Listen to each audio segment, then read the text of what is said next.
It might not look like it, but this is a pile of forklifts behind me.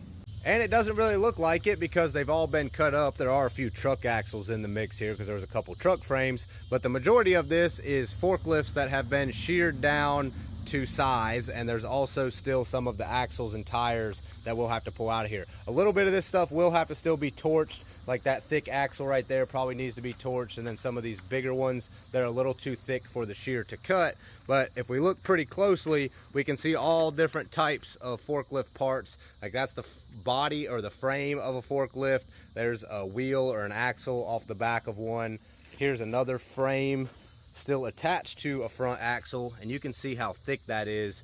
So the guys basically busted these up as much as they could with the material handler, and then they came back with the shear and chopped it all down to size. Of course, all of these had to be drained prior, and a lot of times we'll try to pull the tires off because they're easier to separate, but you can see by this pile over here that we've still got several tires to get rid of. Basically, as they were shearing, they were putting the clean material over here on the right, and then anything that still needed to be processed or have trash or rubber removed is over here on the left. And it probably doesn't look like it, but if I had to guess, there's somewhere between about 15 and 20 forklifts in this pile.